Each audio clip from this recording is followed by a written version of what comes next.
কী রে, কিছুক্ষণ আগে দেখলাম প্রিন্সিপাল স্যার আমাদের ক্লাসরুম থেকে বের হয়েছে। তোদেরকে কোনো কিছু বলে গেছে নাকি? হ্যাঁ, বলে গেছে। বলেছে যে আমাদের ক্লাসরুমে আজকে নতুন একজন জয়েন করবে। নাম হচ্ছে রাফিয়া। কলেজের নতুন মনে হয় আসবে। হতেও পারে। আচ্ছা যাই হোক, আগে আসুক, এরপর দেখি মেয়েটা কেমন, কালো নাকি সুন্দর। যদি সুন্দর হয় তাহলে কিন্তু আমি নিয়ে নিব, আর কালো হলে তোরা নিয়ে নিবি। ঠিক আছে, এটা না হয় পরে দেখা যাবে। কালো হলে কে নেই আর সুন্দর হলে কে নেই? যে আগে পটাতে পারবে সে তার গার্লফ্রেন্ড হবে এবং তাকে বিয়ে করবে। ঠিক আছে, এটাই তাহলে ফাইনাল কথা। হ্যাঁ, এটাই ফাইনাল কথা। এখন চলো বাইরে থেকে একটু ঘুরে আসি। ক্লাস শুরু হতে আরও 15 মিনিট বাকি আছে। এখন আর বাহিরে যাওয়ার ইচ্ছা নেই। ক্লাসরুমে বসে থাকি, বসে বসে গল্প করি সবাই মিলে। এই সুরভি, তোর কি অবস্থা? সাজ্জাদের সাথে রিলেশনে গিয়েছিস? সাজ্জাদ ছেলেটা কেমন?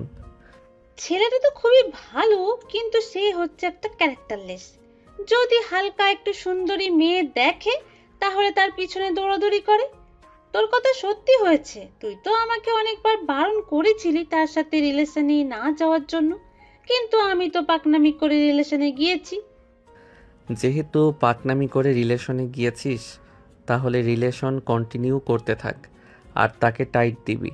তাহলে দেখবি সে এমনিতেই ঠিক হয়ে যাবে। হ্যাঁ, টাইট দেওয়ার চেষ্টা করতেছি, দেখি পরবর্তীতে কি হয়। সে যদি পরিবর্তন হয় তাহলে তো খুবই ভালো, আর পরিবর্তন না হলে তার অবস্থা খারাপ হবে। এইসব কথা বলতেছে রাফি আর তার বান্ধবী সুরভি। এমন সময় ঘন্টা দিয়ে দিল। ক্লাসরুমের ভেতরে প্রবেশ করলো একটা সুন্দরী মেয়ে। সব ছেলেরা হাঁ করে তাকিয়ে আছে মেয়েটার দিকে। এইদিকে মেয়েটার পিছু পিছু ক্লাসরুমের ভিতরে প্রবেশ করলো প্রিন্সিপাল স্যার। প্রিন্সিপাল স্যারকে দেখে সবাই মুখ বন্ধ করে বসে পড়লো। এইদিকে রাফি তাকিয়ে আছে তো তাকিয়েই আছে, এইদিকে বা ওইদিকে ফেরার কোনো নামগন্ধই নেই। প্রিন্সিপাল স্যার সবাইকে উদ্দেশ্য করে বলতে লাগলো, সবাই শোনো, ওর নাম হচ্ছে রাফিয়া। এই কলেজের নতুন শিক্ষক হিসেবে জয়েন করেছে। বাবুল স্যার চলে যাওয়ার পর এই ম্যাডামকে নেওয়া হয়েছে। সবাই ম্যাডামকে সাহায্য করবে পড়াতে। রাফিয়া, এখন তাহলে পড়াও। ঠিক আছে স্যার, এখন তাহলে আমি পড়াচ্ছি। আপনি যান, যদি কোনো সমস্যা হয় তাহলে আমি আপনাকে জানাবো। প্রিন্সিপাল স্যার চলে গেল। এইদিকে রাফিয়া সবাইকে উদ্দেশ্য করে বলতে লাগলো, সবাই কেমন আছো? ভালো আছো তো? আমি আমার পরিচয়টা দিয়ে দিতেছি। আমার নাম হচ্ছে রাফিয়া। এই কলেজে নতুন শিক্ষক হিসেবে জয়েন করেছি। ম্যাডাম, আমি সবচাইতে বেশি ভালো আছি আপনাকে দেখার পর। আরও অনেক বেশি ভালো হয়ে গেছি। ভাবছিলাম আজকে বাহানা দিয়ে ছুটি নিয়ে চলে যাব, কিন্তু আর ছুটি নিব না। আপনাকে দেখার পর আমি ফিদা হয়ে গেছি। এই ছেলে, তোমার কি মাথা খারাপ? এসব আবোল তাবোল কি বলতেছো? ম্যাডাম, এই ছেলেটার কথা শুনবেন না। এই ছেলেটা হচ্ছে একটা পাগল। এই ছেলেটা যখন তখন সবাইকে কামড় দিয়ে বসে। আপনি এই ছেলেটার কাছ থেকে একটু দূরে দূরে থাকবেন, যাতে আপনাকে কামড় না দিতে পারে। আমি শুনেছিলাম এই ছেলেটার জলাতঙ্ক রোগ হয়েছিল, পরে কোনো রকম ভালো হয়েছে। তার মানে তো এই ছেলেটা খুবই সাংঘাতিক। এই ছেলেটাকে ক্লাসরুমে রেখে ক্লাস করানো যাবে না। এই ছেলে, তুমি বাইরে বের হয়ে যাও। আরে ম্যাডাম, আপনি এসব পাগল ছাগলের কথা কি শুনতেছেন? আমি একদম সুস্থ সবল একটা মানুষ। ওরা যা ইচ্ছা তাই বলুক, আপনি ওদের কথা শুনবেন না। ঠিক আছে, ওদের কথা শুনবো না, কিন্তু তোর তো সদর গেট খোলা। তুই এই গেট লাগাবি কবে, নাকি মানুষকে দেখানোর জন্য এরকম ভাবে গেট খুলে রেখেছিস? রাফিয়ার কথা বুঝতে পারলো না রাফি। এইদিকে রাফিয়া রাফির দিকে তাকিয়ে আছে। এমন সময় রাফি বলতে লাগলো, ম্যাডাম, আপনার এরকমভাবে তাকানো আমাকে খুবই জেলাস ফিল করায়। মনে হয় আপনি আমার গার্লফ্রেন্ড। আর আপনি সদর দরজা বলতে কি বোঝাতে চাইছেন, একটু বুঝিয়ে বলবেন? ওরে বলো, তোর প্যান্টের চেন খোলা। এবার ভালোভাবে তাকিয়ে দেখ, কত ছেলে মেয়েরা দেখে ফেলেছে। রাফিয়ার কথা শুনে রাফি নিচে তাকাতেই দেখতে পেল সত্যি সত্যি তার প্যান্টের চেন খোলা। রাফি তাড়াতাড়ি করে তার প্যান্টের চেন লাগিয়ে রাফিয়াকে উদ্দেশ্য করে বলতে লাগলো, ম্যাডাম, আমার মনে হয় আপনার আমাকে পছন্দ হয়েছে। এটার জন্য আপনি আমার প্যান্টের চেইনের দিকে খেয়াল রেখেছেন সর্বপ্রথম, না হলে তো এতক্ষণ কেউ দেখে নাই। এই ছেলে তুমি কি পাগল? আমি তোমার ম্যাম হই, আর এসব তুমি কি বলতেছো? আরে ম্যাডাম, আমি তো মজা করতেছি, প্লিজ কিছু মনে করবেন না। রাফি আর কিছু না বলে ক্লাস করাতে লাগলো। প্রায় 1 ঘন্টা ক্লাস করানোর পর রাফিয়া চলে আসলো তার কেবিনে। রাফিয়াকে দেখে সুজন স্যার বলতে লাগলো, ম্যাডাম, আজকে আপনার প্রথম ক্লাস কেমন হলো? কেউ দুষ্টামি করে নাই তো? অন্য কেউ দুষ্টুমি করে নাই, তবে একটা ছেলে দুষ্টুমি করেছে। এই ছেলেটা মনে হয় প্রত্যেকটা ক্লাসেই দুষ্টুমি করে। বুঝতে পারছি আপনি কার কথা বলতে চাচ্ছেন। আপনি রাফির কথা বোঝাচ্ছেন। রাফি হচ্ছে এই কলেজের দুষ্টু একটা শয়তান ছেলে। সে সবসময় দুষ্টামি করে সবার সাথে, তবে এমনিতেই খুব ভালো। যদি কারো বিপদ আসে তাহলে সে তার জীবন দিয়ে দিতেও পিছুপা হয় না। ও আচ্ছা, বুঝতে পারছি। রাফিয়া এইসব কথাবার্তা বলতেছে, অন্যদিকে রাফি সবাইকে উদ্দেশ্য করে বলতে লাগলো, এই তোরা সবাই শুনে রাখ, এই ম্যাডাম কিন্তু আমার, অন্য কেউ নেওয়ার চেষ্টা করবি না। যদি নেওয়ার চেষ্টা করিস বা ম্যাডামের সাথে কথা বলার চেষ্টা করিস তাহলে তোদের কিন্তু খবর আছে। যমুনা টেলিভিশনে তোদের খবর দেখিয়ে দিব, এই বলে দিলাম। শালা প্রত্যেকটা স্যার ম্যাডামের সাথে তুই এরকম ভাবে দুষ্টুমি করিস। ম্যাডাম যদি তোর সাথে এরকম ভাবে দুষ্টুমি করতো তাহলে তোর কিরকম লাগতো? ছোটবেলা থেকে দুষ্টুমি করে এসেছিস, এখন তো এই দুষ্টামি বন্ধ কর। না রে, এই দুষ্টামি বন্ধ করে দিলে আমি আর কোনো স্যার ম্যাডামকে বিরক্ত করতে পারবো না। স্যার ম্যাডামের মনে আমার কথা থাকবে না। হ্যাঁ, বুঝতে পারছি। তুই চাইতেছিস এই কলেজের পিয়নের চাকরি করার জন্য, যাতে তোর নামটা সবার মুখে মুখে থাকে। কালকে আমি প্রিন্সিপাল স্যারকে বলে তোকে পিয়নের চাকরিটা নিয়ে দিই। পিয়নের চাকরি করলে কিন্তু অনেক কিছু করতে হয়। এমনও হতে পারে স্যার ম্যাডামদের ওয়াশরুম পরিষ্কার করাতে পারে তোকে দিয়ে। শালা, আর কোনো কাজ পেলি না? এইসব কাজ আমার দ্বারা সম্ভব না, একমাত্র তোদের দ্বারা সম্ভব এইসব কাজ। তুই না বললি তোর নাম সবার মুখে মুখে থাকবে, তাই তো বলেছি যে পিয়নের চাকরি করার জন্য। দূর শালা, থাক তুই, এখন আমি যাই। এই বলে রাফি চলে আসলো বাহিরে। রাস্তার এক পাশে দাঁড়িয়ে চকলেট খাইতেছে। এমন সময় রাফিয়া ম্যাডাম এসে বলতে লাগলো, এই ছেলে তুমি মনে হয় সিগারেট খাও, তাই না? না ম্যাডাম, আমি তো সিগারেট খাই না। আপনাকে কে বলেছে আমি সিগারেট খাই? আমি তো চকলেট খাচ্ছি। আমি এই মাত্র দেখলাম তোমার হাতে সিগারেট। তুমি মিথ্যা কথা বলতেছো কেন? তোমার নামে আমি কিন্তু প্রিন্সিপাল স্যারের কাছে বিচার দিব। বলবো যে তুমি আমার সাথে বেয়াদবি করো। ম্যাডাম, এখন কিন্তু আপনি আমার সাথে বেয়াদবি করতেছেন। আমি কিন্তু সিগারেট খাই না। ঠিক আছে, তুমি যেহেতু বলতেছো সিগারেট খাও না, তাহলে অন্য বিচার দিব।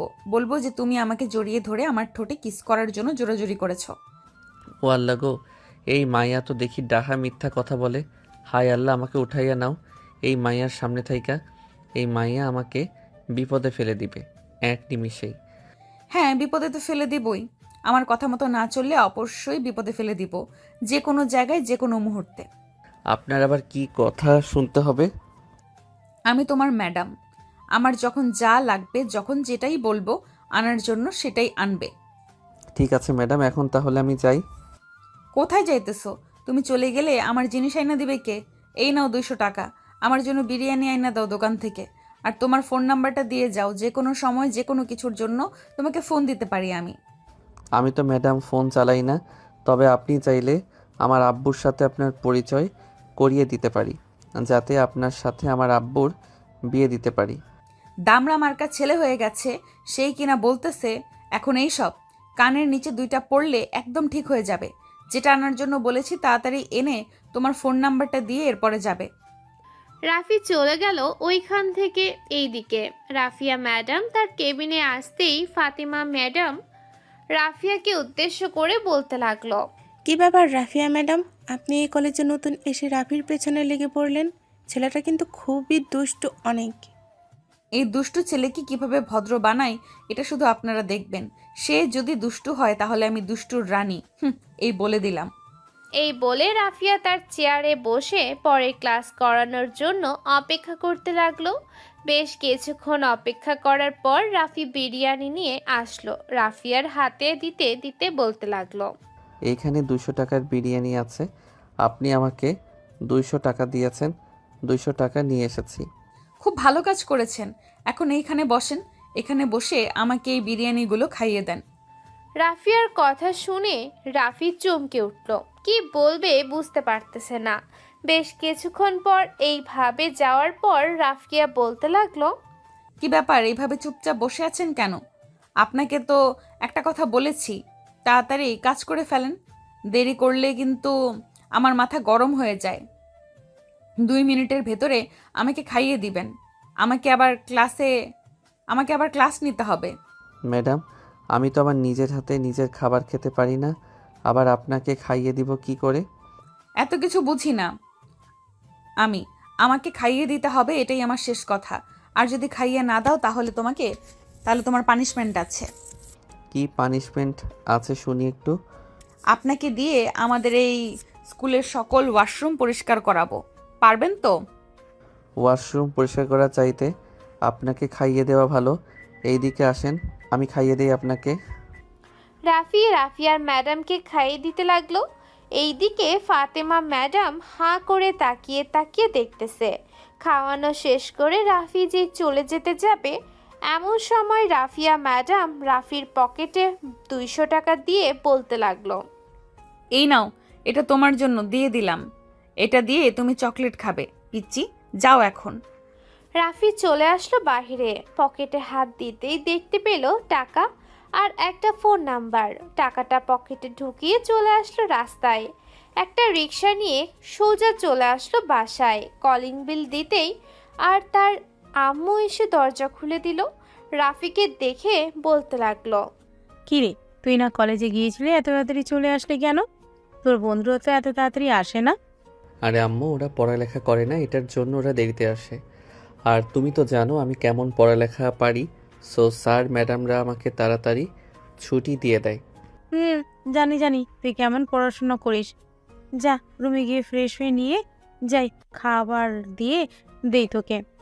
এখন খাবার খেয়ে বাইরে বের হলে সারাদিন তোর আর খবর থাকবে না। সেই রাত 10টা বাজে তুই বাড়িতে ফিরবি, এটা খুব ভালো করেই জানি আমি। রাফি একটা মুচকি হাসি দিয়ে ওইখান থেকে চলে গেল তার রুমে। ফ্রেশ হয়ে নিচে এসে খাওয়া দাওয়া করে কিছুক্ষণ রেস্ট নিয়ে চলে আসলো বাহিরে। অন্যদিকে রাফিয়া ম্যাডাম তার সবগুলো ক্লাস শেষ করে চলে আসলো বাসায়। ফ্রেশ হয়ে খাওয়া দাওয়া করে বসে আছে। এমন সময় তার আম্মু বলতে লাগলো, কি রে রাফিয়া, আজকে নতুন কলেজে কেমন লাগলো তোর? সব স্যার ম্যাডামরা কেমন? আম্মু, সব স্যার ম্যামরা খুবই ভালো, এমনকি ছাত্রছাত্রীরাও। তবে একটা ছেলে খুবই দুষ্টু, তাকে দিয়ে আজকে আমি বিরিয়ানি আনাইছি। এরপর তার মাধ্যমে খাইয়েও নিয়েছি, সে আমাকে খাইয়ে দিয়েছে। হ্যাঁ, বুঝতে পারছি কেন তুই তাকে দিয়ে আনাইছিস এবং খাইছিস। ছেলেটা দেখতে কেমন? আর বিয়ে এখন করবি নাকি আরও দেরি হবে?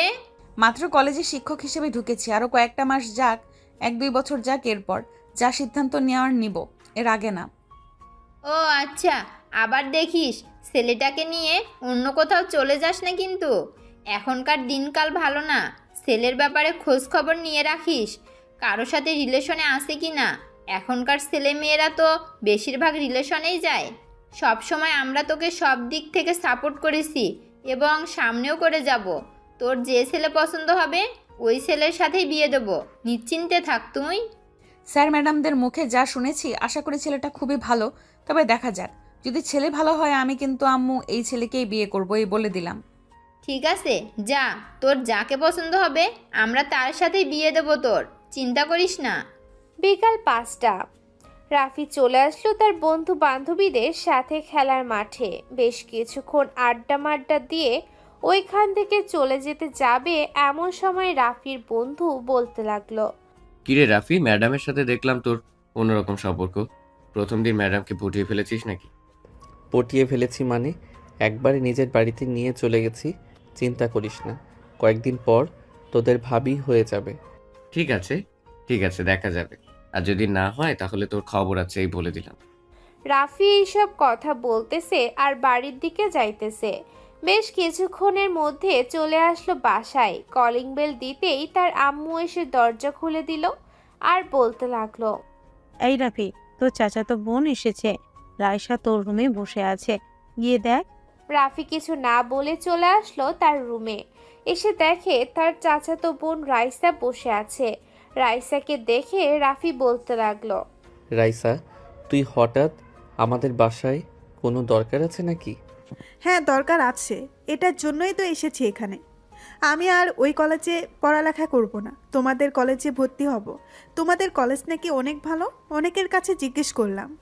আমাদের কলেজে ভর্তি হওয়ার দরকার নেই।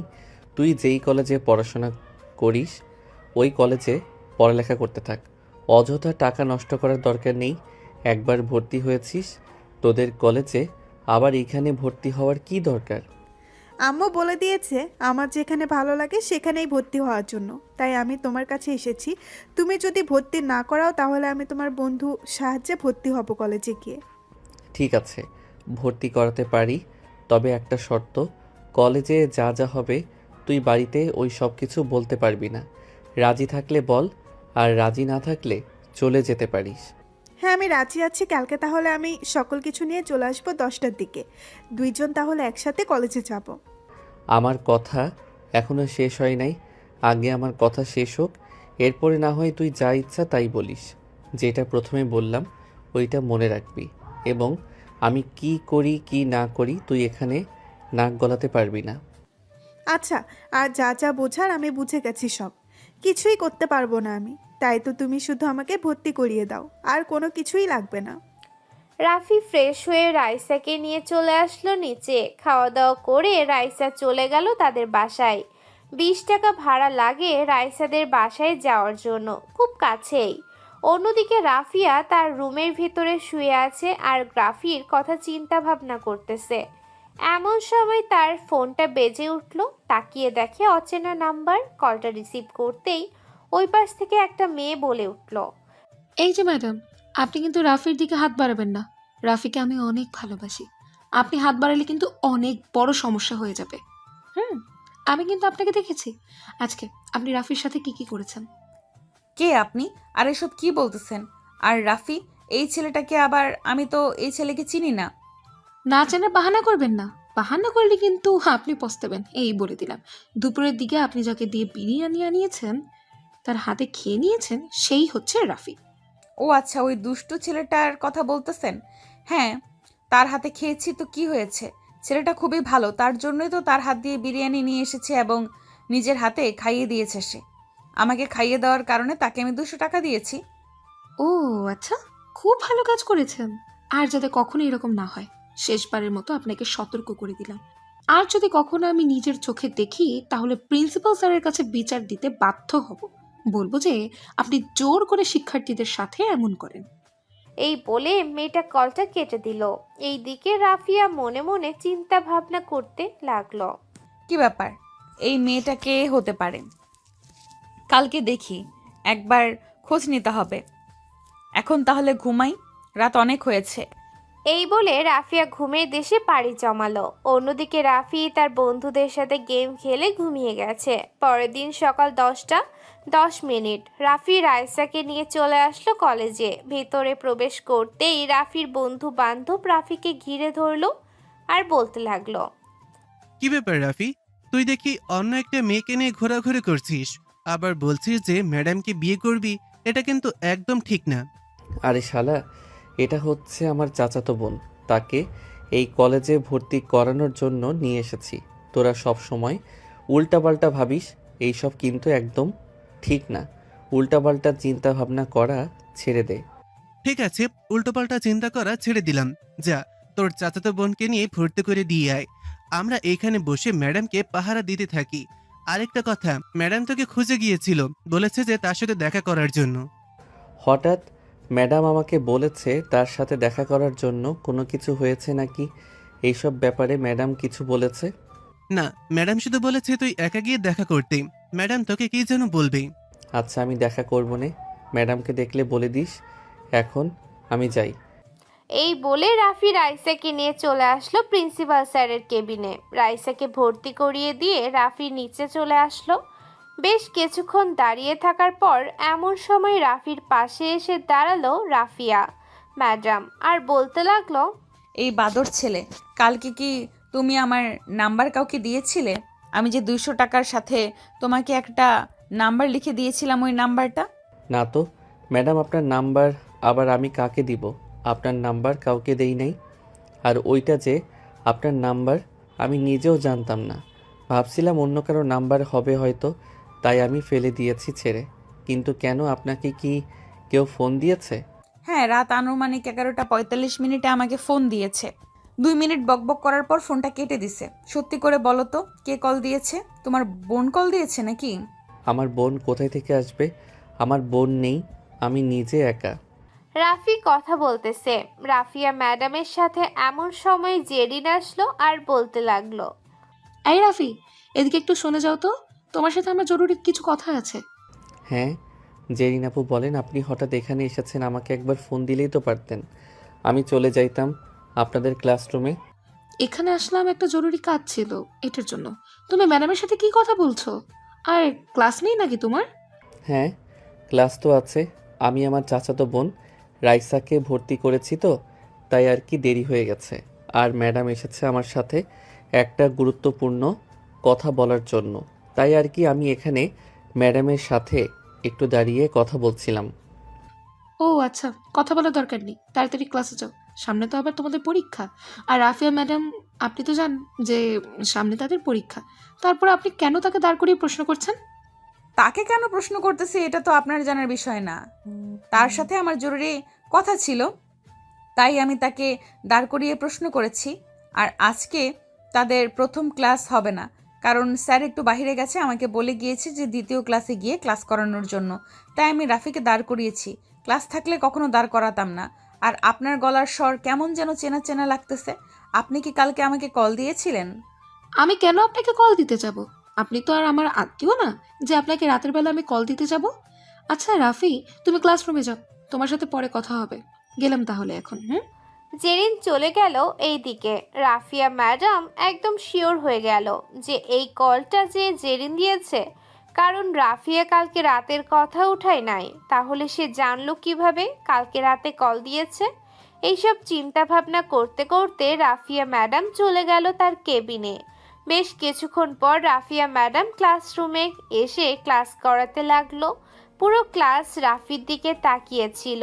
এদিকে রাফি ও ম্যাডামের দিকে তাকিয়েছিল। তাকিয়ে থাকবে না কেন? অবশ্যই তাকিয়ে থাকতে হবে, কারণ ম্যাডাম যেরকম সুন্দরী সেই রকম দেখতেও হট।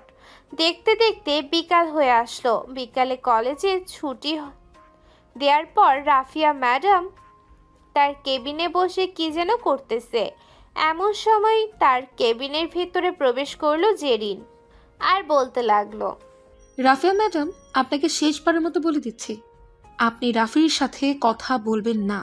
আর যদি কখনো দেখি আপনি রাফির সাথে কথা বলছেন, তাহলে কিন্তু কি বলেন আমাকে? আমিও শুনতে চাই, কি করতে পারেন আপনি? রাফির সাথে আমি 100 বার কথা বলবো। রাফি যদি আমাকে পছন্দ করে তাহলে সে আমার সাথে কথা বলতেই পারে। আর আপনি যদি তাকে আটকাতে চান তাহলে আটকাতে পারেন, আমি এখানে বাধা দিব না আপনাকে। এই বলে রাফিয়া তার ব্যাগপত্র নিয়ে চলে আসলো বাহিরে। বেশ কিছুক্ষণ অপেক্ষা করার পর রাফিয়া ম্যাডাম একটা রিক্সা নিয়ে চলে গেল বাসায়। অন্যদিকে রাফি বসে আছে। এমন সময় তার ফোনটা বেজে উঠল। তাকিয়ে দেখে রোহান কল দিয়েছে। কলটা রিসিভ করতেই ওই পাশ থেকে রোহান বলতে লাগলো, এই রাফি, জেরিন আপু রাফিয়া ম্যাডামকে অনেক কিছু বলেছে রে। রাফিয়া ম্যাডাম দেখলাম রেগে রিক্সা দিয়ে চলে গেছে। হঠাৎ জেরিন আপু তো রাফিয়া ম্যাডামকে কিছু বলতে যাবে কেন? আমি তো কিছুই বুঝতেছি না। রাফিয়া ম্যাডাম রেগে যখন চলে যাচ্ছিল তখন তুই কিছু জিজ্ঞেস করতে পারলি না? আমি জিজ্ঞাসা করার চেষ্টা করেছিলাম, কিন্তু ম্যাডাম আমাকে কিছুই বলে নাই। আমাকে যদি বলতো তাহলে আমি অবশ্যই তোকে বলতাম। আচ্ছা, বিকেলবেলা মাঠে আসিস, বাকি কথা বিকেলবেলা হবে। আর আজকে তাড়াতাড়ি চলে আসিস, কালকের মতন দেরি করিস না কিন্তু। এই বলে রোহান কলটা কেটে দিল। এইদিকে রাফি বসে বসে টিভি দেখতেছে আর তার আম্মু তাকে খাইয়ে দিতেছে।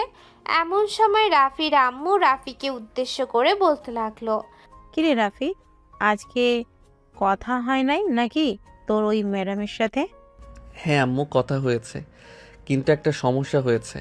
সমস্যাটা হচ্ছে আমাদের সিনিয়র একেবারে লাস্ট ব্যাচের একটা মেয়ে ম্যাডামকে কি যেন বলেছে, তাই ম্যাডাম রাগ করে হয়তো বাসায় চলে গেছে।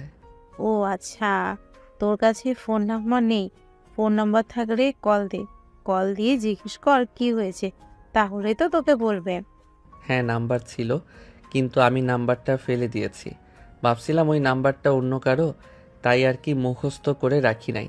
তবে তুমি চাইলে প্রিন্সিপাল স্যারকে কল দিয়ে ম্যাডামের নাম্বারটা নিতে পারো। প্রিন্সিপাল স্যার তো আবার তোমার খুব কাছের ফ্রেন্ডের বর। আচ্ছা, তুই কোনো চিন্তা করিস না, রাতে আমি নাম্বারটা নিয়ে নেব। পরে যখন খেতে আসবি তখন না হয় আমি তোকে দিব। ঠিক আছে আম্মু, তখন না হয় নাম্বারটা দিও আমাকে। রাফি খাওয়া দাওয়া করে চলে আসলো বিকেল বেলা খেলার মাঠে। বন্ধুদের সাথে ফুটবল খেলে বাড়ির দিকে চলে গেল। রাফি সন্ধ্যা 7টা। বাড়ির ভেতরে প্রবেশ করতে রাফির আম্মু বলতে লাগলো, রাফি, আমি কল দিয়েছিলাম তোর ম্যাডামকে, বেশ কিছুক্ষণ কথা বললাম। কথার স্টাইল শুনে তো খুবই ভালো লাগছে আমার। আমিও চিন্তা ভাবনা করেছি যে এই মেয়েটাকেই আমি আমার বাড়ির বউ করে আনবো। ঠিক আছে, তুমিও যেহেতু রাজি, আমিও যেহেতু রাজি, এখানে আর বাধা দেওয়ার কি আসবে বলো তুমি? হ্যাঁ, এখন রুমে যা, তোর ম্যাডাম বলেছে তুই বাড়িতে আসলে ফোন দেওয়ার জন্য। গিয়ে ফোন দিয়ে কথা বলতে থাক, বাকিটা পরে আমি দেখে নিব। আচ্ছা আম্মু, এখন তাহলে যাই আমি। এই বলে রাফি চলে আসলো উপরে। ফ্রেশ হয়ে বেশ কিছুক্ষণ বসে থাকার পর রাফি কল দিল রাফিয়াকে। রাফির নাম্বার দেখে রাফিয়া চলে আসলো উপরে। কলটা রিসিভ করে বলতে লাগলো, এই রাফি, তুমি কি ওই মেয়েটার সাথে রিলেশন করো? ওই মেয়েটা সকালে তোমাকে বলেছে ক্লাসরুমে যাওয়ার জন্য ওই মেয়েটার সাথে? না ম্যাডাম, ওই মেয়েটা তো আমাদের সিনিয়র। ওই মেয়েটাকে আমরা সবাই সম্মান করি। কেন, আপনাকে কিছু বলেছে নাকি? হ্যাঁ, অনেক কিছু বলেছে। তার মধ্যে থেকে বলেছে যে তোমার সাথে কথা না বলার জন্য, আর যদি কথা বলি তাহলে সে অনেক কিছু করবে আমাকে। আপনি নিশ্চিন্তে থাকতে পারেন, উনি আপনাকে কোনো কিছুই করবে না। যদি আপনাকে কোনো কিছু করে বা কোনো কিছু আবার বলে তাহলে আমাকে বলবেন। হয়েছে, তোমার আর কিছু করতে হবে না, পিচ্চি একটা। এখন চুপচাপ খাওয়া দাওয়া করে কিছুক্ষণ পরে এরপরে ঘুমাও। ঠিক আছে, ফোন রাখলাম তাহলে এখন। এই বলে রাফি কলটা কেটে দিল। কলটা কেটে দিলে চলে আসলো নিচে। নিচে আসতেই দেখতে পেল তার চাচাতো বোন রাইসা তার আম্মুর সাথে বসে বসে গল্প করতেছে। এমন সময় রাফিকে দেখে রাইসা বলতে লাগলো, রাফি ভাইয়া বলবো নাকি সব কিছু? তুমি যে কলেজে গিয়ে কি করো বললে, কিন্তু খুব মায়ের খেতে পারবে। ঠিক আছে, তুই বলে দে, আর কালকে থেকে ওই কলেজে যাওয়া বন্ধ করতেছি আমি। তোর ওই কলেজে যাওয়া বন্ধ করতে আমার 2 সেকেন্ড সময় লাগবে। জাস্ট প্রিন্সিপাল স্যারকে ফোন দিয়ে বলবো যে তুই আর পড়ালেখা করবি না, তোর বিয়ে হয়ে গেছে, বাকিটা প্রিন্সিপাল স্যার সামলে নিতে পারবে। থাক, বলবো না কোনো কিছু, তবুও প্লিজ ওই কলেজ থেকে বের করে দিও না ভাইয়া আমাকে। ঠিক আছে ঠিক আছে। আর আম্মু, আমাকে খাবার দাও, খুব ক্ষুধা লাগছে। নিজের খাবার নিজের হাতে খেয়ে নে, আর যদি নিজের হাতে না নিতে পারিস তাহলে বিয়ে করে ফেল। আমি তো জানি তুই আমাকে বিয়ে করার জন্য এই বাড়িতে ছুটে আসিস, কিন্তু আসলেও আর কোনো লাভ হবে না, কারণ আমি তোকে বিয়ে করব না। বিয়ে করলে ওই রাফিয়া ম্যাডামকে বিয়ে করব। আমি কি তোকে একবারও বলেছি নাকি যে তোকে বিয়ে করব? আজাইরা ফাউল কথা বলিস না, এই বলে দিলাম। এই বলে রাফি আর রাইসা দুইজন ঝগড়া করতে লাগলো। দুইজনের এরকম ঝগড়া দেখে রাফির আম্মু বলতে লাগলো, রাফি, গিয়ে খাবার টেবিলে বস চুপচাপ, আমি আসতেছি। আর আয়শা, তুই খাবার খেয়ে যেতে পারিস, আর যদি না খাস তাহলে তোর মুখ তো এই বাড়িতে আছে, গিয়ে ঘুমিয়ে থাক। তোমার ছেলে যেখানে থাকবে ওইখানে আমি থাকবো না, আমি আমাদের বাসায় চলে যাইতেছি। এই বলে রাইসা ওইখান থেকে চলে গেল। অন্যদিকে জেরিন তার রুমের ভেতরে বসে আছে। এমন সময় তার ফোনটা বাজতে লাগলো। তাকিয়ে দেখে তার বান্ধবী কল দিয়েছে। কলটা রিসিভ করতে ওই পাশ থেকে তার বান্ধবী বলতে লাগলো, কি রে জেরিন, তুই নাকি রাফিকে পছন্দ করিস, এটা কি শুনলাম? হ্যাঁ, আমি তো অনেক আগে থেকেই রাফিকে পছন্দ করি। তো তোদেরকে না একদিন বললাম যে আমি রাফিকে পছন্দ করি? কেন হঠাৎ তোরা এই কথা জিজ্ঞেস করছিস কেন? এমনিতেই জিজ্ঞেস করলাম। রাফি তো অনেক জুনিয়র, তাই আর কি।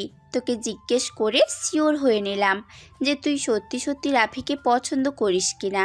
কিন্তু রাফিকে পছন্দ করলে তো আর হবে না, রাফির আব্বু আম্মুরও পছন্দ হতে হবে। যদি পছন্দ হয় তাহলে তুই ওই বাড়িতে যেতে পারবি, আর যদি তাদের পছন্দ না হয় তাহলে কি তুই ওই বাড়িতে যেতে পারবি? তুই কিছু একটা বুদ্ধি দে। তোর বুদ্ধি তো আবার মাঝে মধ্যে কাজে লেগে যায়। এরকম একটা বুদ্ধি দে যে আমি ওইটা করলেই অবশ্যই ওই বাড়ির বউ হতে পারবো। তোকে কি বুদ্ধি দিব, একটু ওয়েট কর, চিন্তা ভাবনা করে দেখি। হ্যাঁ, পেয়েছি একটা বুদ্ধি। তুই এক কাজ কর, আমার মনে হয় না রাফির আম্মু রাফিয়া ম্যাডামের সাথে কথা বলেছে। তুই রাফিয়া ম্যাডাম সেজে রাফিদের বাড়িতে যা, আর রাফির আম্মুকে পটিয়ে ফেল। পটিয়ে সটিয়ে সারাদিন তাদের বাড়িতে থেকে পরে কলেজ ছুটি হওয়ার আগে চলে আসবি কিন্তু। ঠিক আছে, যদি এই বুদ্ধিটা কাজে লাগে তাহলে তো খুবই ভালো হবে। আমি কালকে সকালবেলা তাদের বাড়ি চলে যাব, গিয়ে দেখি কি হয়। বলেছি বলে আবার এই না যে তুই সকাল সকাল চলে যাবি। রাফি হয়তো 10টা থেকে 10:30টার মধ্যে যেহেতু কলেজে থাকে, তার মানে বোঝা যায় সে 10টার পর কলেজের জন্য বাইরে বের হয়। তুই ওই সময়টা তাদের বাড়িতে যাবি। ঠিক আছে, তুই যেহেতু বলেছিস ওই সময় তাদের বাড়িতে যাওয়ার জন্য, তাহলে আমি ওই সময় তাদের বাড়িতে যাব। এখন তাহলে ফোন রাখলাম। জেরিন কলটা কেটে দিল। অন্যদিকে রাফি খাবার টেবিলে বসে তার আম্মুকে উদ্দেশ্য করে বলতে লাগলো। আম্মু, কালকে কলেজে যাব না ভাবতেছি। প্রতিদিন কলেজে যেতে ভালো লাগে না। তুই যদি কালকে কলেজে না যাস তাহলে তোর ম্যাডামকে দেখবি কি করে? তাকে না দেখলে তুই কিভাবে থাকবি শুনি? ভাবতেছি দুপুরের দিকে কলেজে যাব। আর এখন তো তেমন বেশি ক্লাস হয় না। ম্যাডামের নাম্বার তো আমার কাছে আছে, ফোন দিয়ে কথা বলে নিব। ও আচ্ছা, ঠিক আছে, তো যেটা ভালো লাগে সেটাই কর। আমি আর কি বলবো তোকে। এখন গিয়ে ঘুমা তাহলে, খাওয়া দাওয়া শেষ হয়েছে তোর, আর কোনো তো কাজ নেই। রাফি চলে গেল তার রুমে। বিছানায় শুয়ে পড়তেই কখন যে ঘুমের দেশে পাড়ি জমালো খেয়াল নেই তার। পরের দিন সকাল 10টা, রাফি ঘুম থেকে উঠে ফ্রেশ হয়ে বসে আছে নিচে। এমন সময় তার ফোনটা বেজে উঠলো। তাকিয়ে দেখে রাফিয়া কল দিয়েছে। কলটা রিসিভ করতেই ওই পাশ থেকে রাফিয়া বলতে লাগলো। কি ব্যাপার রাফি, সকাল 10টার উপরে বাজে, তুমি এখনো কলেজে আসো নাই কেন? তাড়াতাড়ি কলেজে আসো, আজকে জরুরি ক্লাস আছে। আচ্ছা, কিছুক্ষণের মধ্যে আসতেছি। এই বলে রাফি কলটা কেটে দিয়ে চলে আসলো তার রুমে। রেডি হয়ে কলেজের উদ্দেশ্যে রওনা দিয়ে দিল। অন্যদিকে জেরিন রাফিদের বাড়ির এক সাইডে দাঁড়িয়ে রাফির যাওয়ার দিকে খেয়াল করলো। রাফি কিছুটা দূরে চলে যেতেই জেরিন বাড়ির ভেতরে প্রবেশ করলো। কলিং বেল দিতেই রাফির আম্মু এসে দরজা খুলে দিল। জেরিনকে দেখে বলতে লাগলো। কে তুমি, আর এখানে কি চাই তোমার? আমি হচ্ছি রাফির কলেজের ম্যাডাম। রাফিকে কলেজে পাঠিয়েছি, আজকে গুরুত্বপূর্ণ ক্লাস আছে তার। আমি এসেছি আপনার সাথে গল্প করার জন্য। ও আচ্ছা, ভিতরে এসো মা। আমি ভাবছিলাম কে না কে এসেছে। জেরিন বাড়ির ভেতরে চলে গেল। রাফির আম্মুর সাথে বসে বসে কথা বলতেছে। অন্যদিকে রাফি কলেজে চলে গেল। ভেতরে প্রবেশ করে রোহানের কাছে যেতে রোহান বলতে লাগলো। কিরে রাফি, তোদের বাড়িতে না জেরিন আপু গিয়েছে, তুই দেখিস নাই? তারা বান্ধবীরা বলা বলি করছিল, তখন আমি শুনেছিলাম যে জেরিন তোদের বাড়িতে গিয়েছে। সে নাকি ম্যাডামের ছদ্মবেশ ধারণ করে তোদের বাড়িতে গেছে। কি বলিস? আমার সামনে তো পড়ে নাই। হয়তো আমি চলে আসার পর তিনি বাড়ির ভিতরে প্রবেশ করেছে। আচ্ছা, আমি আম্মুকে মেসেজ দিয়ে বলে দিতেছি, বাকিটা আম্মু সামলে নিতে পারবে। ঠিক আছে, তুই তাড়াতাড়ি করে বলে দে, তাহলে কোনো সমস্যা হবে না। এই বলে রাফি তার আম্মুর ফোনে মেসেজ দিয়ে বলে দিল।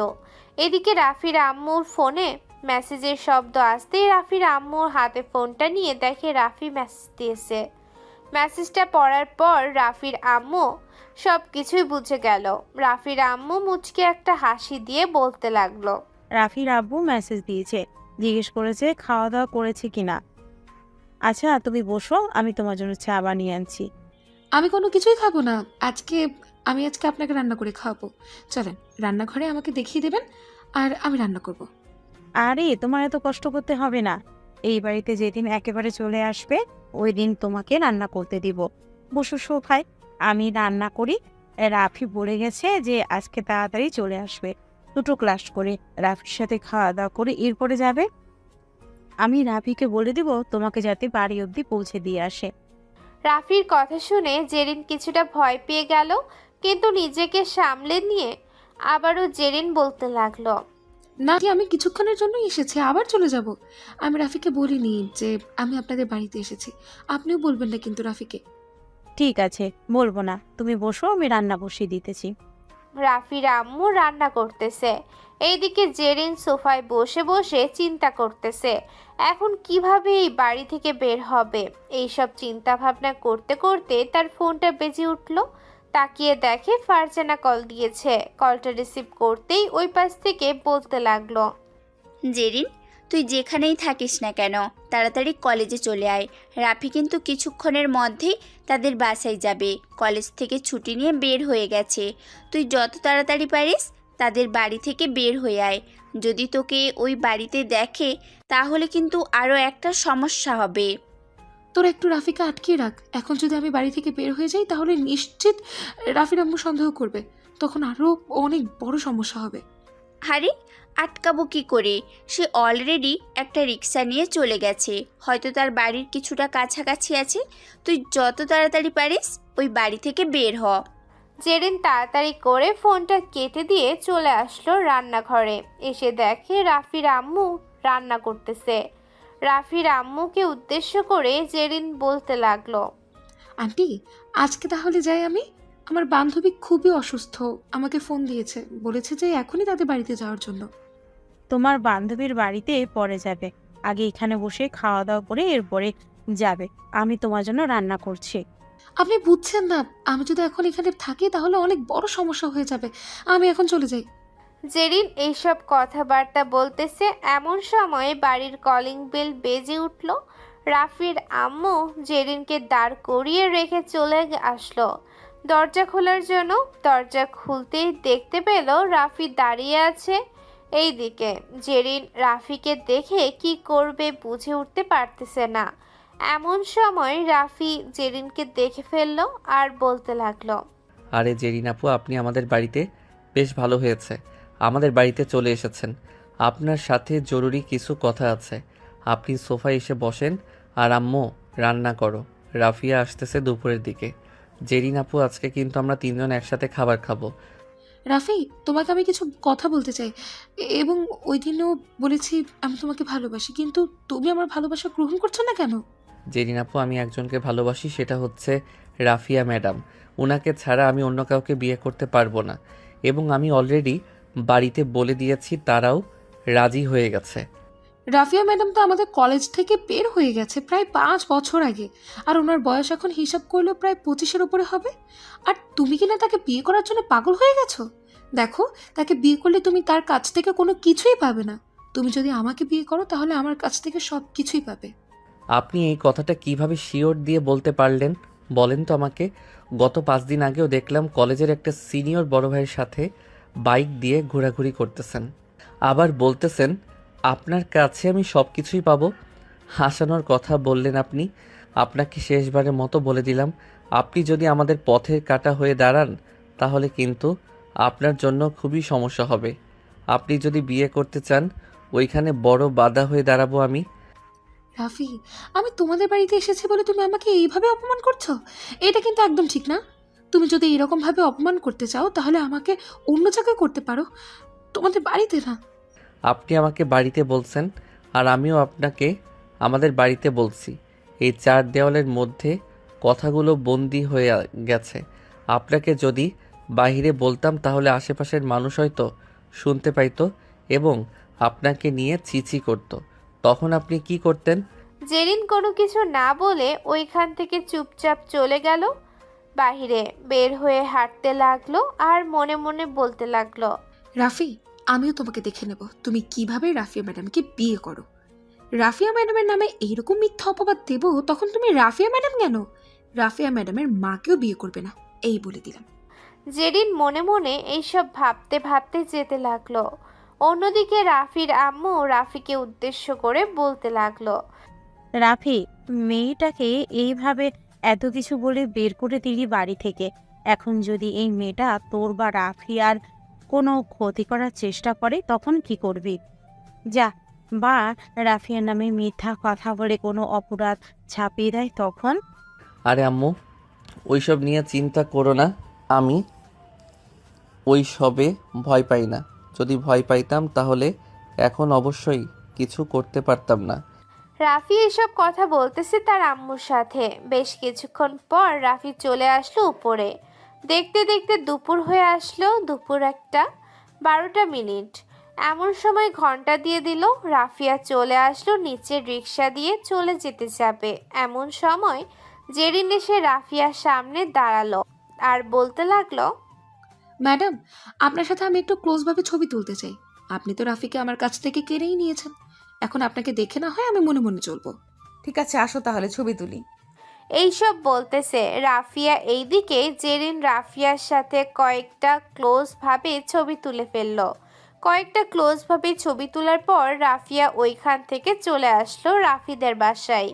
কলিং বেল দিতেই রাফি এসে দরজা খুলে দিল আর বলতে লাগলো, কি ব্যাপার ম্যাডাম, আপনার দেরি হয়েছে কেন? জেরিন আমার সাথে কয়েকটা পিক তুলেছে, এটার জন্য আর কি দেরি হয়ে গেছে। আন্টি কোথায়? ভিতরেই আছে, ভিতরে আসো।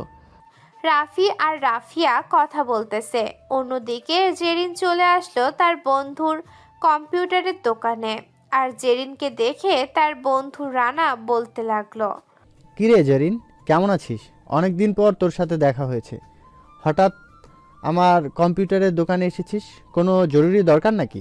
তো কম্পিউটারের দোকানে জরুরি দরকার ছাড়া আসি নাকি? জরুরি দরকার আছে, এটার জন্যই তো এসেছি। এখন শোন, আমার সাথে একটা মেয়ের পিক আছে। ওই পিকটাও অন্য যে কোনো একটা ছেলের সাথে এমনভাবে এডিট করে দিবি 15 থেকে 20টা, যাতে আমি ওই পিক দিয়ে কাউকে বোঝাতে পারি এটা একদম রিয়েল পিক। কেন হঠাৎ এরকমটা করতে চাস, আমি কি জানতে পারি? আমাকে যদি না বলিস তাহলে আমি তোকে এরকম কোনো কিছু করে দিতে পারবো না। ঠিক আছে, তোর করে দিতে হবে না, আমি অন্য দোকানে যাই, তুই থাক তাহলে। ঠিক আছে, যা তাহলে। তুই অন্য দোকানে গেলে তোকে করে দিবে না, কারণ এইসব করা বারণ আছে। সরকার থেকে এইসব করা বারণ করে দিয়েছে। যে সকল মানুষ এইসব করবে ওই সকল মানুষকে কঠিনভাবে শাস্তি দেওয়া হবে। আচ্ছা, আমি তোর কাছ থেকেই করাবো, তোকে সব কিছু বলছি, তুই করতে থাক। জেরিন তার বন্ধুকে সবকিছু বলতে লাগলো। এইদিকে তার বন্ধু প্রায় 50টা ছবি বানিয়ে দিল বিভিন্ন স্টাইলে। গুগল থেকে একটা ছবি ডাউনলোড করে জেরিন সবগুলো ছবি পেয়ে কতটা খুশি হয়েছে বলার মতো না। জেরিন তার বন্ধুকে টাকা দিয়ে ওইখান থেকে চলে আসলো কলেজ মাঠে। তার বন্ধুদেরকে এসব ছবি দেখাতেই তার বন্ধুরা অবাক হয়ে গেল, কারণ একদম বাস্তব ছবির মতো। এইদিকে ফারজানা ছবিগুলো দেখে বলতে লাগলো, এই জেরিন, আমার তো পুরনো একটা ফেসবুক আইডি আছে, শুধু এমনিতেই খুলে রেখেছিলাম, কোনো কিছু আপলোড করা হয় নাই। তুই চাইলে ওই ফেসবুকটা ব্যবহার করে যে কোনো একটা নাম দিয়ে এই ছবিগুলো ফেসবুক আইডিতে 2টা পোস্ট করে রাফিকে ফ্রেন্ড রিকোয়েস্ট পাঠা। রাফি তো সে অবশ্যই দেখবে। একবার যদি দেখে তাহলে তো আর কোনো কিছুই বলার নেই। হ্যাঁ, আমিও এটাই চিন্তা করেছি। আজকে রাতে বাড়ি গিয়ে কাজে লেগে পড়বো। রাফিয়া ম্যাডাম হয়তো রাফিদের বাসায় খাবার খেতে গেছে, আজকে রাফিয়া ম্যাডামকে দাওয়াত দিয়েছে। যেখানে যাওয়ার কথা ছিল তোর সেখানে যাইতেছে, অন্যজন চিন্তা করিস না, নিশ্চয়ই কোনো একটা ব্যবস্থা হয়ে যাবে। ফারজানা এইসব কথা বলতেছে। অন্যদিকে রাফিয়া রাফির আম্মুর সাথে একবারে ক্লোজ হয়ে গেছে। মনে হয় মা আর মেয়ে কথা বলতেছে। বেশ কিছুক্ষণ কথা বলার পর রাফিয়া রাফির আম্মুর কাছ থেকে বিদায় নিয়ে রাফির সাথে চলে আসলো কলেজে। দুইজন হাতে হাত রেখে কলেজের ভেতরে ঢুকতেছে। জেরিন এটা খেয়াল করলো। এটা দেখার পর জেরিন আরো অনেক রেগে গেল। মনে মনে বলতে লাগলো, রাফি, তোর অবস্থা খারাপ হবে, ওই মেয়েটার অবস্থাও খারাপ হবে। আমার সাথে যে যেরকম করেছিস, তোরা দুইজন তোদের অবস্থা সেই রকমই খারাপ করে ছাড়বো আমি, এই বলে দিলাম। জেরিন মনে মনে এইসব বলতেছে। অন্যদিকে রাফিয়া জেরিনের মুখের দিকে তাকিয়ে খেয়াল করলো তার মুখ লাল হয়ে গেছে রেগে। রাফিয়া রাফিকে উদ্দেশ্য করে বলতে লাগলো, এই যে দুষ্টু, ওই যে দেখো, তোমাকে যে মেয়েটা ভালোবাসে ওই মেয়েটার মুখ রাগে লাল হয়ে গেছে। তুমি যদি আমাকে ছেড়ে চলে যাও তাহলে তোমাকে আমি খুন করে ফেলবো। কখনোই ছেড়ে যাব না, তবে আমি যাতে এমন কোনো কিছু না দেখি তোমার। যদি এমন কোনো কিছু দেখি তাহলে কিন্তু খুবই খারাপ হবে। ঠিক আছে, এমন কোনো কিছুই হবে না, নিশ্চিন্তে থাকতে পারো। রাফি এইসব কথা বার্তা বলতেছে রাফিয়ার সাথে। এইদিকে রাফিয়া চলে আসলো তার কেবিনে। ভিতরে প্রবেশ করতেই ফাতেমা ম্যাডাম বলতে লাগলো, বাহ রাফিয়া ম্যাডাম, আপনাদের তো খুব ভালো মানাইছে, মনে হচ্ছে রাজার ছেলে আর রাজার মেয়ে। তবে দেখো, আবার এই রকম সুখ কিন্তু অনেকের সহ্য হয় না। তোমাদের জীবনে কিন্তু অনেক বাধা আসতে পারে, বাধাগুলো কাটাতে হবে। হ্যাঁ, তবে আমি মনে করতেছি এই জিনিসটা খুবই সামনে আসতে চলেছে। এই জিনিসটা কিভাবে কাটাবো আমি কিছুই বুঝতেছি না। রাফি যদি ঠিক থাকে তাহলে আশা করি কেউ কোনো কিছু করতে পারবে না। আর যদি রাফি ঠিক না হয় তাহলে হয়তো তোমার অনেক বড় ক্ষতি হয়ে যেতে পারে। হ্যাঁ, তবে এটা নিয়ে আমার ভয় নেই। আমার ভয় হচ্ছে রাফিকে নিয়ে। রাফির যদি কোনো কিছু ক্ষতি হয়ে যায় তাহলে আমি তার মাকে কি জবাব দিব? আমি তো রাফির আম্মুকে বলে এসেছি রাফি কখনো কোনো কিছু হবে না আমি যতদিন বেঁচে আছি। হ্যাঁ, এটা সবাই চায়, তবে আমি তোমাদের মধ্যে যেটা দেখেছি এটা অন্য কারোর মধ্যে দেখি নাই। তোমরা এ কয়েকদিনের মধ্যে কতটা ক্লোজ হয়ে গেছো, আশা করি বিয়ের পরেও ততটা ক্লোজ হয়ে থাকবে। দুইজন ম্যাডাম এইসব কথাবার্তা বলতেছে, অন্যদিকে জেরিন বসে বসে তার কাজ করতেছে। ফারজানার অনেক দিনের আগের আইডিটা লগ ইন করলো। কভার ফটো এবং প্রোফাইল ফটো দিয়ে বিভিন্ন লোকেশন দিয়ে সেট করে রাখলো। সব কিছু সেট করে রাখার পর জেরিন মনে মনে বলতে লাগলো, রাফি, আমিও দেখতে চাই তোমাদের এই কয়েকদিনের সম্পর্ক কিভাবে টিকিয়ে রাখো। এই ছবিটা দেখলে আশা করি আর কোনো কিছুই লাগবে না তোমাদের সম্পর্ক ভাঙার জন্য, কারণ এই ছবি দিয়ে সব কিছুই বোঝা যায়। জেরিন মনে মনে এইসব কথা বলতেছে আর মুচকি মুচকি হাসতেছে। এমন সময় ফারজানা জেরিনকে উদ্দেশ্য করে বলতে লাগলো, জেরিন, এত হাসাহাসি করিস না। এত হাসাহাসি করলে কিন্তু দুজনের চোখে পড়লে অবশ্যই তারা বুঝে যাবে যে তুই এই রকম কাজ করেছিস। পরে কিন্তু তোর অনেক সমস্যা হবে, এই বলে দিলাম। ওরা যদি জানতে পারে তাহলে তোর নামে মামলা করতে পারে। তো যেভাবে আইডি দিয়েছে ওইভাবে চালাতে থাক। আজকে কোনো কিছুর করার দরকার নেই, 2 থেকে 3 দিন যাক, এর পরের পরিস্থিতি বুঝে কাজটা চালিয়ে দিবি। হ্যাঁ, এরকম চিন্তা ভাবনা করেছি, আশা করি খুব শীঘ্রই তাদের জীবনে ফাটল ধরাবো আমি। জেরিন এইসব কথাবার্তা বলতেছে তার বন্ধু বান্ধবীদের সাথে। অন্যদিকে রাফি চুপচাপ বসে আছে তার বন্ধুদের সাথে। এমন সময় তার বন্ধু রোহান বলতে লাগলো, কিরে রাফি, কি হয়েছে? মন মারা হয়ে বসে আছিস কেন? কেউ কিছু বলেছে নাকি কোনো কিছু হয়েছে? তেমন কিছু হয় নাই, তবে আমি চিন্তা ভাবনা করতেছি যে জেরিনকে তো বাড়ি থেকে অপমান করে বের করে দিয়েছি। এখন সে যদি আমাদের মাঝে ফাটল ধরিয়ে আনে তখন আমরা কি করব? যদি এমন কিছু চোখের সামনে চলে আসে তখন তো বিশ্বাস করতেই হবে। আরে বেটা, চিন্তা করিস না, ওই মেয়ে কোনো কিছুই করতে পারবে না, শুধু এমনি হুমকি দিতে পারে, এছাড়া কোনো কিছুই হবে না। হ্যাঁ, এটাই যাতে হয়, অন্য কিছু যাতে না হয়। অন্য কিছু হলে কিন্তু ফাটল ধরবে, এই বলে দিলাম। আর ফাটল ধরলে কি হবে আমি নিজেও জানি না। দুইজন এইসব কথাবার্তা বলতেছে। দেখতে দেখতে বিকেল হয়ে আসলো। বিকেলে সবাই সবার বাসায় চলে গেল। এইদিকে রাফি তার রুমে চুপচাপ বসে আছে। এমন সময় তার রুমের ভিতরে প্রবেশ করলো তার আম্মু আর বলতে লাগলো, কিরে রাফি, কি হয়েছে? মনমরা হয়ে বসে আছিস কেন? তেমন কিছু হয় নাই, এমনিতেই মন মরা হয়ে বসে আছি। কোনো কিছু বলবে নাকি? বললে বলতে পারো। না, কোনো কিছু হয় নাই, আর বলবো না তোকে। দেখলাম নিচে নামতেছিস না, তাই আর কি তোর রুমে আসলাম। দেখ, ওই ব্যাপার নিয়ে এত টেনশন করিস না, কোনো কিছুই হবে না।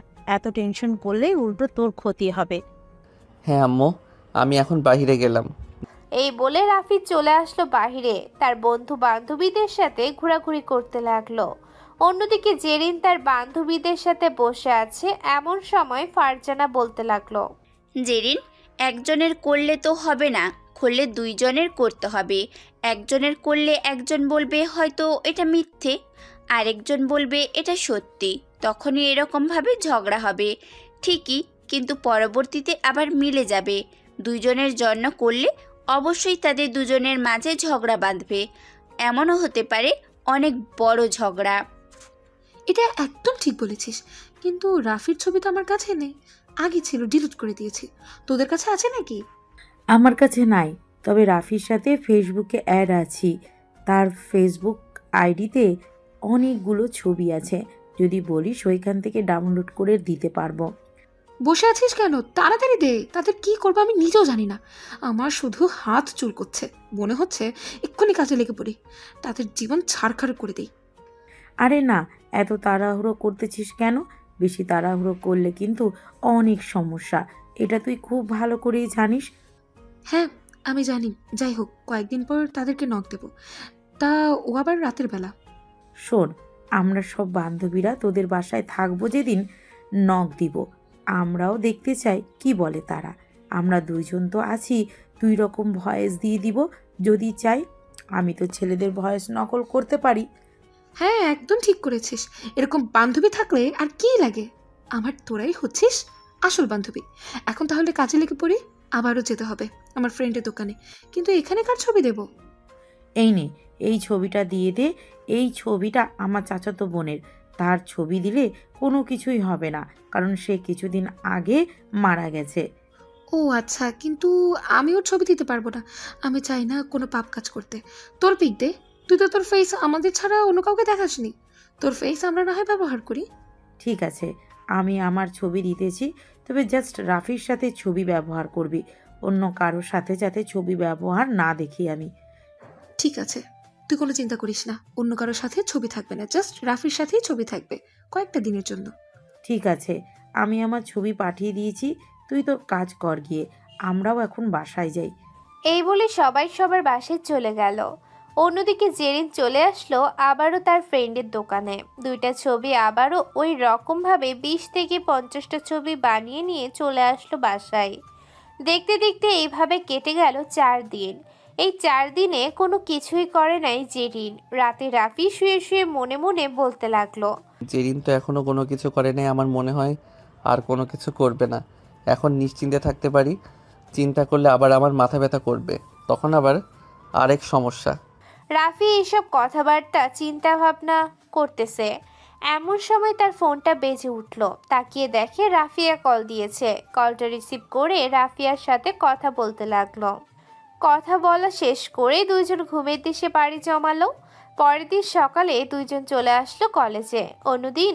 অন্যদিকে জেরিন তার বান্ধবীদের উদ্দেশ্য করে বলতে লাগলো, এই সবাই শোন, আজকে রাতে তোরা সবাই আমাদের বাসায় থাকবি।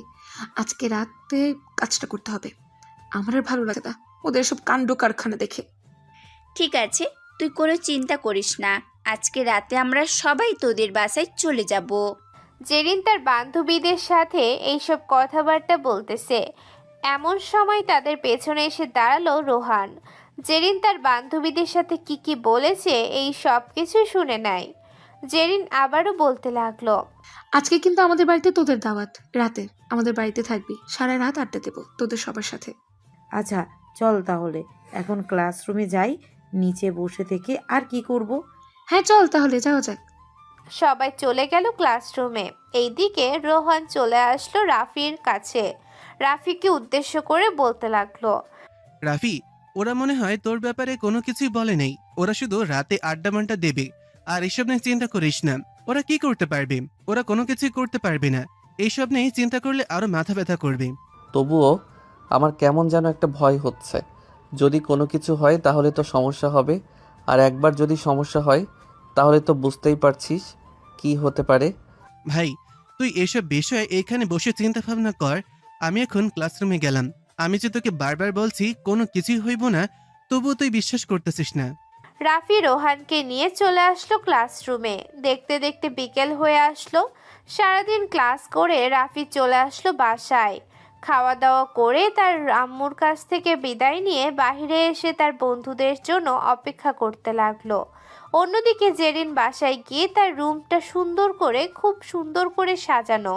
সাজানো গোছানো শেষ করে ফ্রেশ হয়ে নিচে এসে খাওয়া দাওয়া করে তার আম্মুকে উদ্দেশ্য করে বলতে লাগলো। আম্মু, রাতে আমার বান্ধবীরা আসবে, তুমি খুব ভালোভাবে ওদের জন্য রান্না করে নাও। ওরা কিন্তু আজকে আমাদের বাসায় থাকবে। আজকে আমার রুমে ছোটখাটো একটা পার্টি দেবো সবাই মিলে। ঠিক আছে, আমি সব কিছু রেডি করে রাখবো নে রান্না করার জন্য। তুই তাহলে এখন রেস্ট কর। জেরিন চলে আসলো তার রুমে দেখতে দেখতে রাত হয়ে আসলো। রাতে সবাই খাওয়া দাওয়া শেষ করে রুমের ভেতরে বসে আছে। অন্যদিকে রাফি ফেসবুকিং করতেছে। এমন সময় হুট করে একটা নোটিফিকেশন আসলো, ফ্রেন্ড রিকোয়েস্ট পাঠিয়েছে। ফেসবুক আইডির ভেতর প্রবেশ করতেই রাফির মাথায় আকাশ ভেঙে পড়ার মতো অবস্থা। রাফি ছবিগুলো দেখার পর কান্না করে দিল। তাড়াতাড়ি ফ্রেন্ড রিকোয়েস্ট অ্যাকসেপ্ট করে মেসেজ দিল। এইদিকে ফারজানা বলতে লাগলো, জেরিন, এখন রিপ্লাই দেওয়ার দরকার নেই। এই নে আমার ফোন, তুই ম্যাডামের আইডিতে ফ্রেন্ড রিকোয়েস্ট পাঠা। 2 থেকে 3 মিনিট যাক, এরপরে রিপ্লাই দিব আমরা দুজন দুজনকে। ফারজানার কথা শুনে জেরিন এইরকম করতে লাগলো। অন্যদিকে জেরিনের একজন বান্ধবী রোহানের সাথে রিলেশন করে রোহানের সাথে বসে বসে কথা বলতেছে। এমন সময় রোহান বলতে লাগলো, আচ্ছা নাদিয়া, তুমি আমাকে কসম করে একটা কথা বলবে সত্যি করে, আগে বলো। হ্যাঁ বলবো, বলো কি বলতে হবে। আমি তোমার সব কথা শুনতে রাজি আছি এবং তোমার সকল প্রশ্নের উত্তর দিতেও রাজি আছি। তাহলে সত্যি করে বলো, আজ তোমরা কি পার্টি দিতেছো, বা রাফি এবং রাফিয়া ম্যাডামের সাথে কোনো কিছু করতে যাচ্ছ না তো?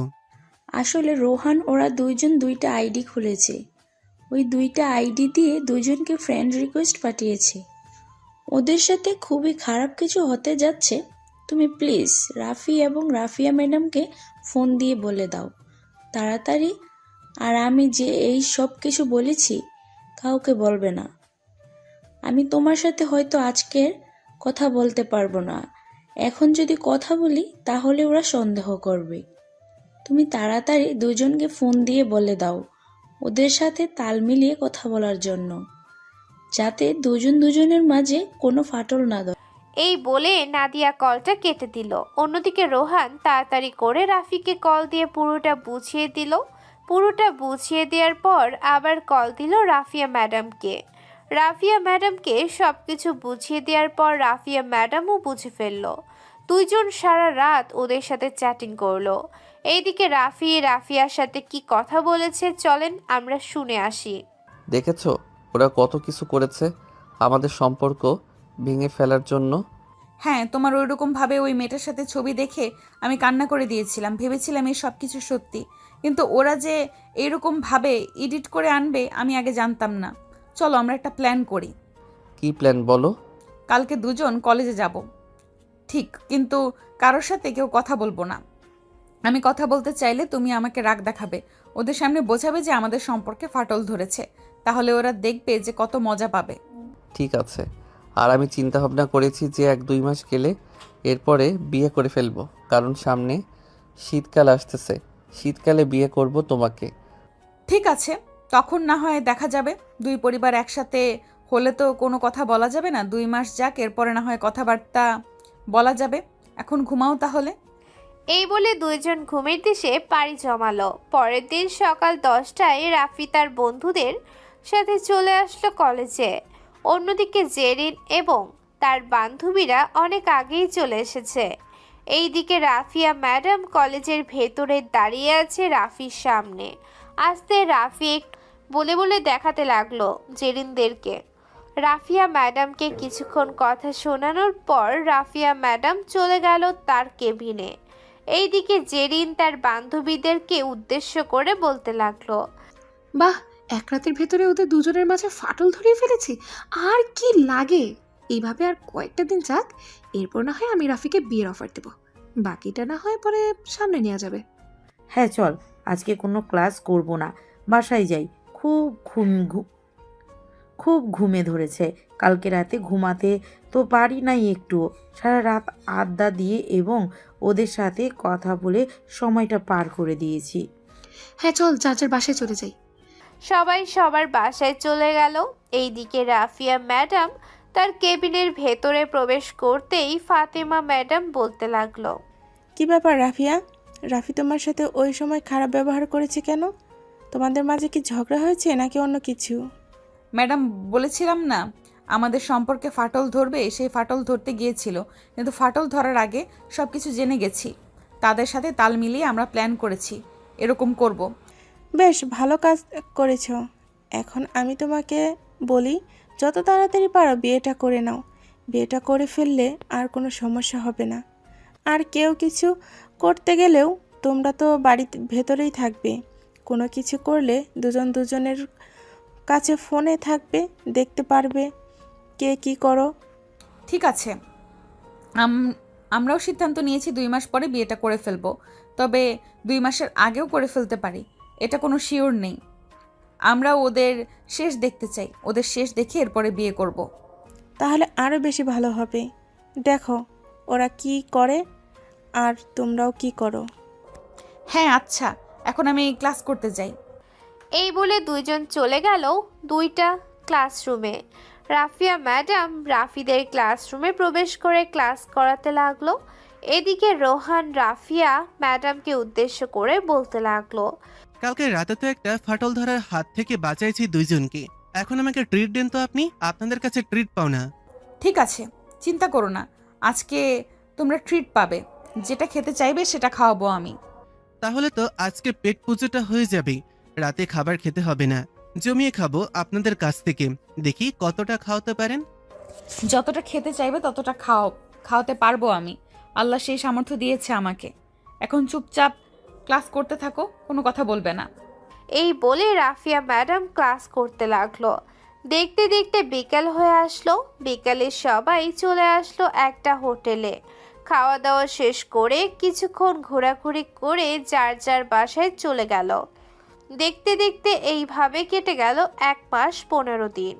রাফি এবং রাফিয়া যে প্ল্যান করেছিল সেই প্ল্যান মতো এগোচ্ছে। রাফি তার বন্ধুদের সাথে বসে আছে কলেজের আম গাছের নিচে। এমন সময় জেরিন আসলো। জেরিন রাফিকে উদ্দেশ্য করে বলতে লাগলো, রাফি, তুমি কি রাফিয়া ম্যাডামের সাথে রিলেশন করো না? কলেজে তো দেখি না আগের মতো কথা বলতে, এবং ম্যাডাম কথা বলতে চাইলে তুমি কেমন যেন ব্যবহার করো ম্যাডামের সাথে। আমার মনে হয় তোমাদের মধ্যে ঝগড়া হয়েছে, তাই না? ঝগড়া তো হয় নাই, উনি আমার থেকে বড়, তাই আমি ওনার সাথে রিলেশন ব্রেকআপ করে দিয়েছি। খুব ভালো কাজ করেছো।